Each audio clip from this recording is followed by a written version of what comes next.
observation can actually dissolve or create dissolution of conflicting desires.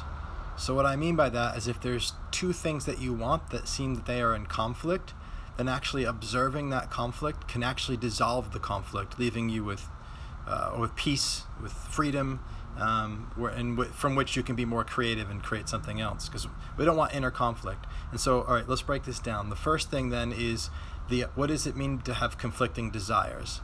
I just mean two different things that you want. Or it might be a conflict between two things you don't want. I mean, anything can be expressed as a desire. I want to not have that would still be a desire. And so, for example, my wife just left the house a little while ago, and I had the conflicting desire for her to have the smoothie that she wanted to have, and the desire for her to go and pick up our son because he was getting out of preschool like now. And so because those desires were in conflict in me, I had tension. And because I had tension in me, my communication with her was tense, which then created tension in her. But it all starts with my internal conflict, right? And so why do I not want internal conflict? Because I don't want tension. Why do I not want tension? Well, let's not waste time talking about all the reasons. But the most obvious conceptually, it's just because you want to be relaxed and at peace because you're more creative and you're a nicer person, right? Life is easier. And so this is what I mean by conflicting desires. There's two different things that you want, and they're creating some internal conflict. So another simple way we could say it is that by observing a conflict, the conflict dissolves and disappears.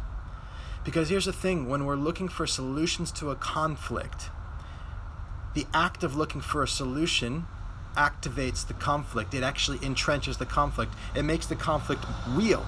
It validates the conflict. I'm not saying to find solutions to problems is a bad idea, but I am saying that anytime we're seeking a solution, we are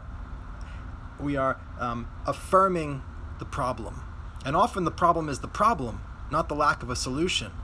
And so when we're having the problem of an internal conflict, figuring that out is so much less important most of the time than actually being at peace and relaxed, and especially on the inside of ourselves, because when we're at peace and relaxed, we can be more creative and we can see solutions we won't have access to inside that tension anyway. And now let me get on to the rest of this idea, which is the central piece of it, which is what I quoted out beneath this paragraph about conflicting desires and observation creates dissolution. I said very simply, observing is dissolving. Observing is dissolving. And so what do I mean by that? When you look at something completely, when you see the entire structure of something, it kind of sorts itself out. It falls away. So if I'm inside my mind and I'm looking at the idea that I want my wife to leave now, then I'm not looking at the whole thing. If I'm looking at the idea of I want my wife to have her smoothie so she can be ready for the gym and all that kind of stuff, then I'm looking at that aspect of it. I'm looking at a position. As long as my focus is on a position and I'm emotionally engaged in that, I'm actually entrenching the conflict. I'm actually making the problem real, and I'm still needing a solution to get out. But if I step back for a minute and I can just look at what's actually going on here, and I can just observe, what am I feeling? What's going on? What's this battle about that's going on the inside? What are the things that I want that are in conflict? And if I can see the whole thing, I'm zooming back, if I can see the whole structure and just observe that, and it's like, wow, I want this and I want that, and I'm kind of feeling caught between them, and I'm experiencing this tension. And I take this kind of meta perspective to the whole trick, and I stay there in that observation. And not only do I observe that process that's going on in my mind and thought and visualization, but I also observe the feeling that it's creating. And I don't condemn that feeling and say, oh, that's uncomfortable, I don't want to have that. Or I say, oh, that feels really good, I want more of that.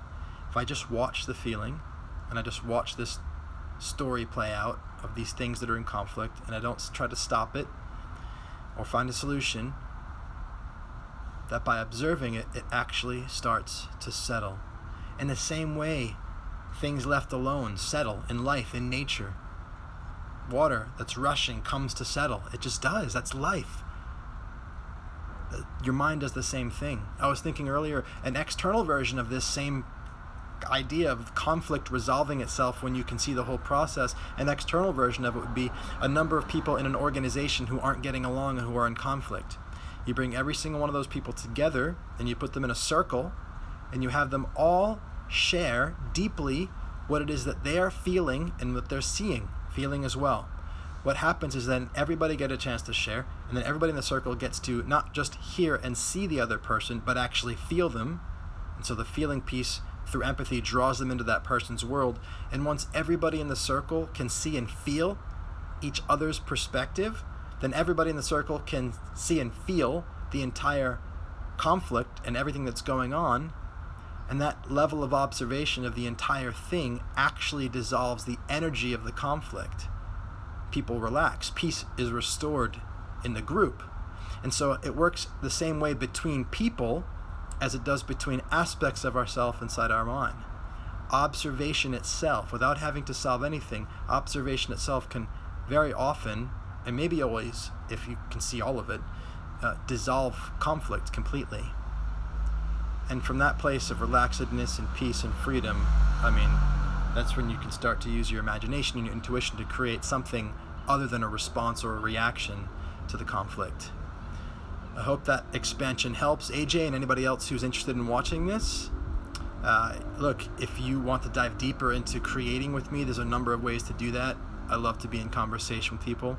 I create powerfully with people when I'm speaking with them, but also just being witness to that kind of dialogue can be really insightful. Look into my Creator Circle coaching, check out my Creators class, or hey, just keep watching here.